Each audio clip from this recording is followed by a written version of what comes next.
अब बहुत से स्टूडेंट्स का ये भी सवाल होगा, क्या जर्मन लैंग्वेज ही ज़रूरी है? जर्मनी में क्या सिर्फ जर्मन लैंग्वेज में ही कोर्सेज होते हैं? तो जी नहीं, ऐसा नहीं है। आप इंग्लिश प्रोग्राम्स भी कर सकते हैं, इंग्लिश में भी ऑफ़र किए जाते हैं डिफरेंट बैचलर्स प्रोग्राम, लेकिन वो बहुत कम यूनिवर्सिटियों में करवाया जाता है और उनकी तादाद काफ़ी कम है, तो आपको ज़्यादा कंपटीशन को फेस करना पड़ेगा। अ, इसकी बजाय अगर आप जर्मन लैंग्वेज सीख लें तो आपको एक तो बहुत ज़्यादा वैरायटी ऑफ बैचलर्स के लिए मिल जाती है, आपके पास ऑप्शंस बहुत ज़्यादा बढ़ जाती हैं, और दूसरा ये है कि आपके पास एडमिशन चांसेस बहुत ज़्यादा होते हैं। इसके अलावा आप top ranking, high ranking universities में भी एडमिशन ले सकते हैं जो जर्मनी के बिग सिटीज़ में हैं, अच्छा स्कोर करके अपने जर्मन लैंग्वेज में। इसके अलावा अगर आपके मार्क्स अच्छे हैं आपके इंटरमीडिएट और मैट्रिक में, तो ये भी आपको सपोर्ट करेंगे अच्छी यूनिवर्सिटी में एडमिशन लेने के लिए। तो इंग्लिश में अगर आप एडमिशन लेना चाहते हैं तो उसके लिए आपको मिनिमम 6 बैंड, और कुछ जगहों पर आपको आइल्स में 6.5 बैंड्स रिक्वायर होते हैं।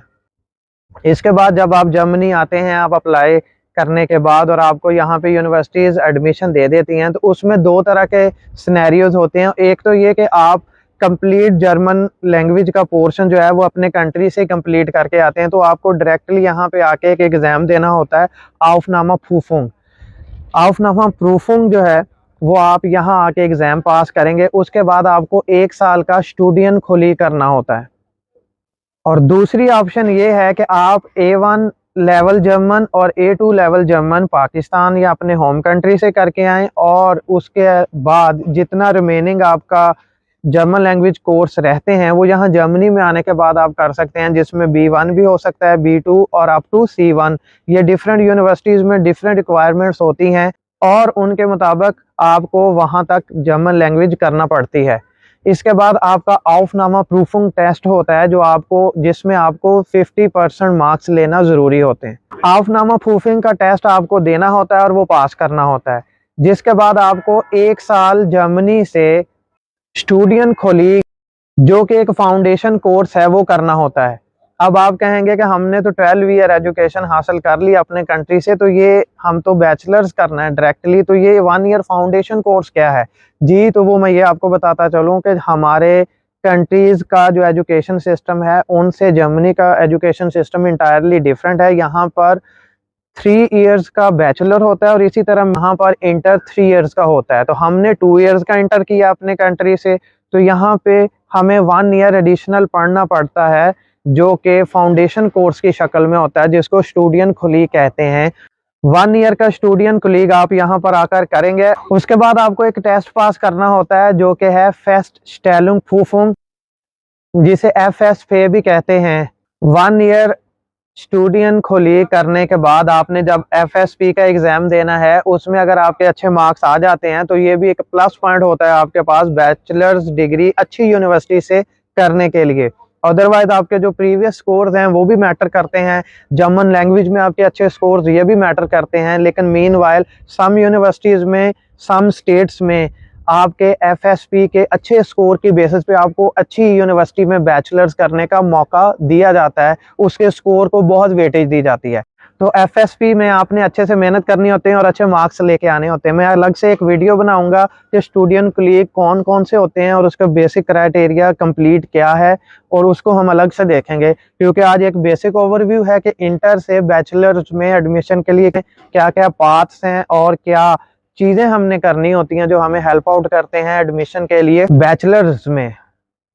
जी, यहाँ पे डायग्राम शेयर कर रहा हूँ आपके साथ जिसमें डिटेल्स मौजूद हैं एजुकेशन सिस्टम इन पाकिस्तान और एजुकेशन सिस्टम इन जर्मनी। दोनों में 16 ईयर एजुकेशन कंप्लीट करना होती है ग्रेजुएशन की डिग्री हासिल करने के लिए। द थिंग इज़ डैट यहाँ पे डिफरेंस क्या है, हमारे यहाँ पाकिस्तान में इंटरमीडिएट 12 साल एजुकेशन के बाद कंप्लीट होता है और जर्मनी में 13 साल की एजुकेशन के बाद कंप्लीट होता है, और उसके बाद जर्मनी में 3 साल का बैचलर्स होता है और इस तरह आप 16 ईयर कंप्लीट करते हैं, जबकि हमारे यहाँ 4 ईयर का बैचलर्स होता है और उसके बाद आप 16 ईयर एजुकेशन कंप्लीट करते हुए ग्रेजुएशन की डिग्री हासिल करते हैं। जी, ये दूसरी डायग्राम में कम्प्लीटली मेंशन किए गए हैं वो तमाम स्टेप्स और मराहिल जिनको फुलफ़िल करते हुए आप जर्मनी से 16 इयर्स ग्रेजुएशन डिग्री हासिल कर सकते हैं। आफ्टर 12 ईयर्स स्कूलिंग जो आपने पाकिस्तान से कंप्लीट की है, आपको जर्मन लैंग्वेज कंप्लीट करनी है अप टू B1, B2 और C1 लेवल। उसके बाद जर्मन गवर्नमेंट आपका एक टेस्ट लेगी जिसमें आपकी जर्मन स्किल्स को एवेलुएट किया जाता है, जिसे आउफनामा प्रूफिंग कहते हैं। उसके बाद 1 ईयर का स्टूडेंट कोलीग, जो कि 1 ईयर फाउंडेशन कोर्स है आपका, बेसिकली उस गैप को फुलफ़िल करने के लिए जो आपने नहीं एक्वायर किया जर्मन सिस्टम के मुताबिक, उसके लिए आपको ये 1 ईयर का स्टूडेंट कोलीग कंप्लीट करना होगा। और इसको कंप्लीट करने के बाद आपका एक एग्ज़ाम होगा जिसे फेस्ट स्टेलुंग प्रूफिंग FSP कहते हैं। और इसके बाद आप फाइनली एडमिशन लेंगे किसी भी यूनिवर्सिटी से बैचलर डिग्री प्रोग्राम में, जो कि 3 इयर्स का होगा। तो इस तरह आपने इंटरमीडिएट 12 ईयर स्कूलिंग पाकिस्तान से कंप्लीट की। उसके मीनवाइल आपने जर्मन लैंग्वेज सीखनी है और 1 ईयर का स्टूडेंट कोलीग करना है। और उसके बाद एग्ज़ाम देते हुए FSP का आपको 3 ईयर बैचलर में एडमिशन मिलेगा। 3 इयर्स कंप्लीट करने के बाद आप 16 ईयर कंप्लीट करते हुए जर्मनी से बैचलर डिग्री हासिल करेंगे। यहाँ पे DAE वालों के जहन में सवाल होगा कि हमने तो 3 साल पढ़े हैं मैट्रिक के बाद, तो हमारे तो 3 इयर्स कंप्लीट हो गए, तो क्या हमें भी स्टूडेंट कोलीग करना होगा?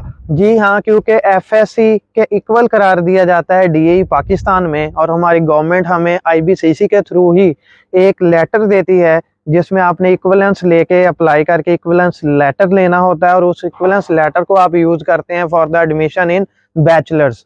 तो उस लेटर की वजह से यहाँ जर्मन गवर्नमेंट आपको कह सकती है कि आप 1 ईयर स्टूडेंट कोलीग करें, लेकिन ये हर जगह ज़रूरी नहीं होगा। कुछ यूनिवर्सिटीज़ और स्टेट्स आपको एग्जाम्पशन देती हैं कि आपने 13 ईयर एजुकेशन पढ़ा है तो आप स्टूडेंट कोलीग मत करें, आप जर्मन लैंग्वेज करें B1 तक या B2 या C1 तक, जो भी उनकी पर्टिकुलर रिक्वायरमेंट होगी। ये यूनिवर्सिटी टू यूनिवर्सिटी वेरी करता है, और आपके लिए ये लकी चांस हो सकता है कि आप 13 ईयर एजुकेशन कंप्लीट किए हुए हैं और आप स्टूडेंट कोलीग को एग्जम्प्ट करते हुए डायरेक्ट लैंग्वेज के बाद बैचलर्स यहाँ जर्मनी में स्टार्ट कर सकें। लेकिन सारी यूनिवर्सिटियों में ऐसा नहीं होता। कुछ जगहों पे, जिनको मैं भी जानता हूँ, DAE के बाद यहाँ आके आपको स्टूडेंट कोलीग करना पड़ता है, लैंग्वेज भी करनी पड़ती है, देन आप बैचलर स्टार्ट करते हैं।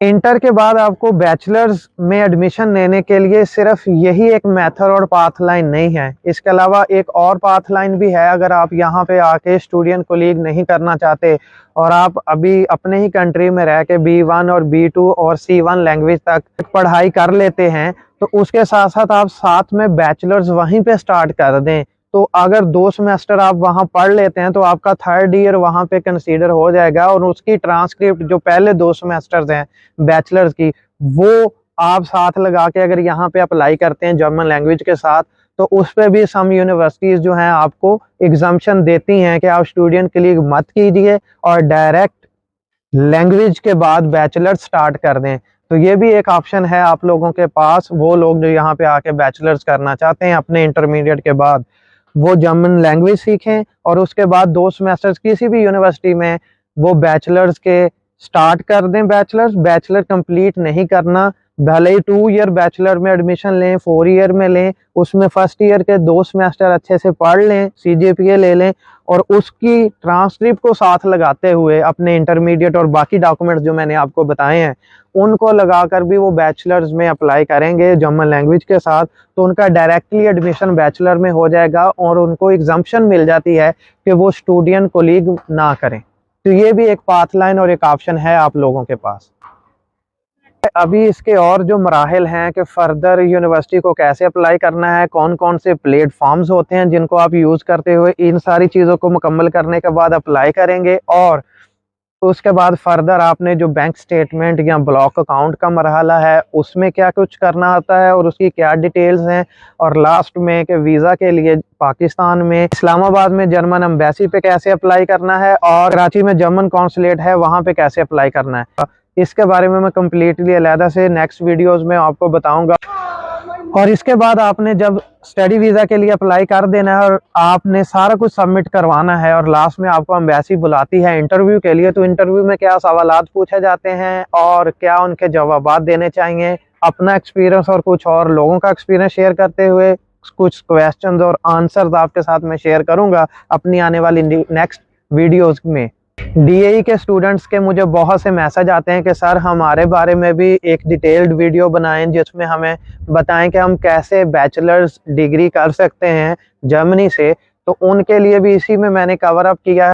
और वो सारे लोग जो मुझसे एफएससी, आईसीएस, आईकॉम, एफएआईटी और बीकॉम और डीकॉम के बाद बैचलर्स को परसू करने का पूछते हैं, उन सब के लिए मैंने ये एक ही वीडियो में सम अप पोर्शन बनाया, जिसमें उनको मैं गाइड करूंगा कि आप कैसे एडमिशन ले सकते हैं इंटरमीडिएट के बाद बैचलर्स में यहाँ जर्मनी की डिफरेंट यूनिवर्सिटीज़ में।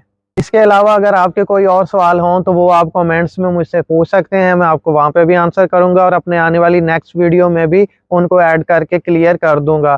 बाकी की डिटेल्स मैं आपसे फिर नेक्स्ट वीडियोस में शेयर करूंगा। तो चैनल को सब्सक्राइब करें, लाइक करें और शेयर करें अपने तमाम स्टूडेंट्स और फ्रेंड्स और फैमिली के साथ। तो अपना और अपनी फैमिली का और प्यारों का बहुत ख्याल रखें। अल्लाह ताला के सुपुर्द, अल्लाह ने के बान, फी अमानिल्लाह।